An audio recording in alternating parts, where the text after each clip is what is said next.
In 1453, Constantinople, the capital of the Byzantine Empire, and a city which for over a millennium had been one of the greatest metropolises in the world, fell to the armies of the Ottoman Turks, bringing the last vestige of the Eastern Roman Empire to an end.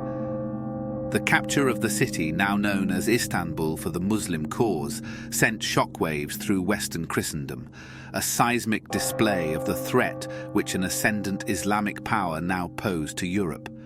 And yet, for much of the next century, it was not the great European kingdoms such as those of France, England, Castile, and Portugal, or the Holy Roman Emperors of Germany, that presented the greatest obstacle to further Ottoman expansion in the eastern Mediterranean. Instead, it was the small mercantile Republic of Venice, a state which had been carved out centuries earlier out of the watery lagoons of the Veneto region of northeastern Italy, which would square off most frequently against the Ottomans. There are good reasons why. Venice was a powerful state by the late medieval period, one which had risen to control extensive territories in the Adriatic Sea and eastwards to Crete and the Greek islands of the Aegean Sea. Here we look at the rise, rule and fall of the Republic of Venice and how this minor Italian state came to be the major opponent of the Ottomans in the eastern Mediterranean at its height. The origins of the Republic of Venice lie in one of the most shadowy and dark periods of Europe's history. In the 5th century, the Western Roman Empire collapsed as a result of waves of invasions by Germanic and Asiatic tribes. One of these groups, the Visigoths, conquered much of Italy and took control of the peninsula. They were soon supplanted by yet another aggressive invader, the Lombards, who occupied the north of the country, and after whom the plain of Lombardy is named. It was during these invasions and the violence attendant on them that some of the people of northern Italy first retreated into the swampy lagoons along the coastal parts of the Veneto region in northeastern Italy, their view being that the Lombards and other bands of warriors would not seek to follow them into the marshy region and would leave them in peace there. It was these settlers who first began trying to reclaim some of the lagoons here in such a way as to create settlements on small islands and fostered the first stirrings of what would become Venice. Our records for the history of medieval Europe in the 6th and 7th centuries are very limited, and this period is known as the Dark Ages as a result. As fragmentary as our knowledge of the period is, we do know that a medieval town began to form out of the disparate settlements in what is now Venice during this era. By the early 8th century, the inhabitants had banded together to build bridges and crossing points between some of the islands, and what we might call a town was emerging. Venice is believed to have elected its first municipal leader, a man called Ursus, around 720, typically credited as being the first Doge of the city, the title which was applied for centuries to come to the elected head of state in what became an oligarchic republic, one ruled over by the leading merchant families. Doge is an Italian equivalent of the more familiar term duke, though where dukes became hereditary noble titles in Europe, the doges remained elective in Venice.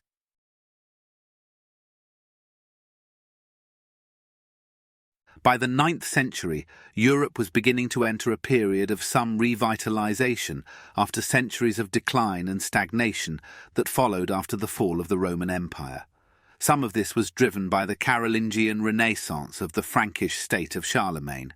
Venice emerged during this period of revitalization as a burgeoning mercantile power in the Adriatic Sea, and then further afield in the Mediterranean, its position as a town built in the lagoons of the Veneto, and the manner in which its citizens had to use small boats to get around between the islands of the city from early on in its history, made the Venetians used to naval travel, and soon they began building bigger boats and using their city's proximity to the sea to their advantage. This led to the development of the trading activity that would lead to Venice's wealth and power, with galleys and merchant fleets striking out in the 9th and 10th centuries for the eastern Mediterranean. Here they developed close ties with the Byzantines in Constantinople and with the Islamic Arabs who ruled a great empire or caliphate from Baghdad at the time, winning trading concessions in Mediterranean port cities like Alexandria in northern Egypt. Through this activity, the city's merchants began acquiring goods like spices, silk, incense, and Eastern apothecary goods from Asia that had been brought to the Middle East. They then carried these same goods back to Europe and made a fortune in the process. The Venetians were not alone in this trading activity, as the early Middle Ages gave way to the High Middle Ages from the year 1000 onwards. Other trading republics like Genoa and Pisa in Italy were also involved, but the Venetians would become the most successful. By the 11th century, Venice had emerged as a significant power in Italy and the Mediterranean. However, its ascent as a really formidable entity was owing to the advent of the Crusades. In the 11th century, a buoyant Christendom began expanding outwards, conquering the heathen Wends and other groups of northern Europe and converting them to Christianity, going on the offensive against the Muslim states of the Iberian Peninsula, conquering Sicily from the Arabs and launching the most famous of all the Christian Crusades, those to the Holy Land beginning in the late 1090s, which resulted in the conquest of the Levant, much of which was under Christian rule for the next 2 centuries. Venice and the other Italian mercantile states benefited enormously from this. It was Venetian, Genovese, and Pisan ships that conveyed much of the Crusader armies across the Mediterranean during this 200-year period, and they gained trading concessions in Crusader cities in the Levant, like Acre and Jaffa. The Venetians benefited most of all. Indeed, their emergence as a military power as well as trading power was evinced in the Fourth Crusade. This was launched in the early 13th century, but instead of heading to the Holy Land, the Crusaders became diverted and ended up attacking the Byzantine Empire. It was the Venetian Doge of the time, Enrico Dandolo, who, above all others, was responsible for convincing the Crusader leaders to attack and sack Constantinople in 1204, an outrageous act which demonstrated how shallow the religious principles of the Crusaders were, and also pointed towards the power of Venice by the early 13th century. The sack of Constantinople was just one symptom of the growing imperialism of what would one day become known as La Serenissima, the most serene republic, a name applied to Venice in the early modern era. Between the 13th and 15th centuries, the Republic expanded military to control a Mediterranean empire. One of the first major acquisitions came in 1206, when the Venetians further exploited the weak state of the Byzantine Empire to conquer and occupy the island of Crete. It would control the island as the Kingdom of Candia, or Realm of Candia, for the next 4.5 centuries. Other islands in the Aegean were conquered, as well as the large island of Corfu on the other side of Greece. The latter became one of the crowns of Venice's empire as it controlled access to the Adriatic Sea. For a time, the Venetians also managed to occupy the coast of what is now southern Bulgaria, around the city of Adrianople, but the Byzantines retook this in the middle of the 13th century. In the 1280s and 1290s, the Crusader states in the Levant were brought to an end as the Muslims retook Acre and the last footholds there. But Venice continued to flourish by gaining monopoly contracts to trade with the Mamelukes who controlled Egypt and parts of the Levant. Then, in the 14th century, the Republic began focusing on taking over the Istrian and Dalmatian coastlines along the eastern side of the Adriatic Sea. This left it in control of large stretches of the coastal region of what are now Croatia and Albania. Nor were the Venetians content just to expand at sea.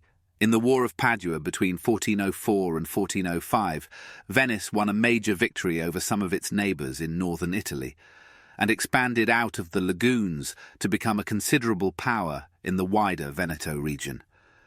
In particular, it managed to take control over the important cities of Padua and Verona as a result of the conflict. Finally, in 1489, the Venetians took over the island of Cyprus. The city that had been carved out of the lagoons of northeastern Italy had become a great power. In tandem with its political and economic power, Venice emerged as one of the great centres of the Italian Renaissance in the 15th and 16th centuries. Some of the painters who hailed from here at this time included Tintoretto, Bellini, Paolo Veronese, and Giorgione, and, surely the greatest of all Venice's painters, Titian. Venice was also highly important at this time in the development of Renaissance diplomacy. Venice was, for instance, the first state in Europe to establish ambassadors that resided in other countries and so influenced the development of modern diplomacy. Finally, the Aldine Press of Aldus Manutius, founded in 1494 in Venice, became, along with the Plantine Press of Antwerp, the largest and most successful publishing house in Renaissance Europe during the first century of the printing revolution. When Venice reached its peak in 1489 by annexing Cyprus, it was already in trouble. This is something which happens to all great states. The Roman Empire reached its greatest territorial extent in the 2nd century AD, at which time the underlying problems, which would eventually lead to its collapse, were already in evidence. Britain's empire was never greater than in the early 20th century, by which time it was destined to be quickly overtaken by a rapidly expanding America. So too was Venice soon to be eclipsed, even as it reached the height of its powers. Initially, the Venetians had tried to work with the Ottoman sultans, acquiring trading concessions that would allow them to continue to operate in Constantinople even after the Turks conquered it from the Byzantines. These measures were periodically effective, but some Turkish rulers were far more inclined to challenge the Venetians in the eastern Mediterranean. The first onslaught began on land, where the Venetians were no match for the large armies of the sultans, like Mehmed II, who ruled between 1451 and 1481, and Suleiman the Magnificent, who ruled between 1520 and 1566. Mehmed began the process of rapid Turkish expansion in the Balkans, which led to the conquest of many of Venice's possessions along the coast of what is now Albania. Sultan Bayezid II sent armies into Greece which took much of the Peloponnese from the Venetians. During Suleiman's nearly half-a-century-long reign, the Ottomans emerged as a great naval power in the Mediterranean, building an enormous fleet of galleys that not only challenged the Venetians but the power of Spain for control over the waterways of the western Mediterranean. His successor, Selim II, was consequently able to wrest control of Cyprus from Venice in 1571. There were a great many wars between the Turks and Venice during this era, notably between 1463 and 1479, 1499 and 1503, 1537 and 1540, and 1570 and 1573. By the end of this period of over a century of intermittent conflict, there was no doubt that the Ottomans had bested the Venetians, but what is remarkable is how resilient the Venetians had been in the face of the behemoth that was the Ottoman Empire, one which ruled lands stretching from Algeria to Central Asia. The Venetians had lost much, yet they retained control of Crete, pockets of territory along the coastline of Dalmatia and Istria, parts of the Peloponnese, and several Aegean islands. By way of contrast, the Kingdom of Hungary, a great European power of the High Middle Ages and late medieval period, had been utterly defeated and conquered in a war with the Turks in the mid-1520s. It was only in wars in the late 17th and early 18th centuries that Venice would finally lose control of Crete, the Peloponnese, and the final Aegean islands. By then, it had been weakened fatally by changing economic trends in Europe itself. The clash with the Ottomans eventually ended broadly in defeat for the Venetians. In the course of the 16th and 17th centuries, it lost its territories in the eastern Mediterranean to a power which would eventually conquer all of the Balkans and North Africa, even laying siege to the city of Vienna as late as 1683. However, it was not the Ottoman threat which ultimately caused the decline of the Republic of Venice. Instead, it was a wider shift in the political and economic centre of gravity in Europe, away from the Mediterranean Sea to the North Atlantic. Following the discovery of the Americas in the 1490s and the sea route to Asia, around Africa at the same time, Atlantic ports such as Lisbon, Seville, Antwerp, Amsterdam and London began to replace Italian ports such as Venice, Genoa and Florence as the great trading centres of Christian Europe. These Atlantic ports, with their ships made for travel on the world's oceans rather than the galleys of the Venetians made for the calmer Mediterranean Sea, were simply better equipped for an expanding trade beyond Europe. As this occurred, the economic power of Venice declined over time. By the middle of the 17th century, it was dwarfed by the new superpowers of European trade, Amsterdam and London. The fall came after the decline. In the early 18th century, La Serenissima lost most of its final enclaves on the coast of the Peloponnese in Greece and the Aegean Islands in a fresh war with the Ottomans. By the mid-18th century, it had largely been reduced to the city itself and its possessions in the hinterland of the Veneto region of northeastern Italy.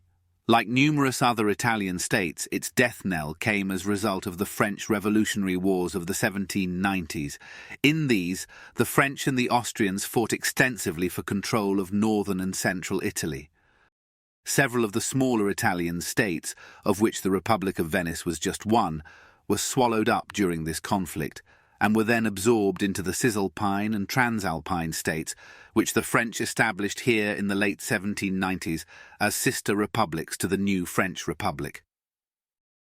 Later, Napoleon Bonaparte, the French general who had bested the Austrians here, turned the Italian states into the Kingdom of Italy, Venice included.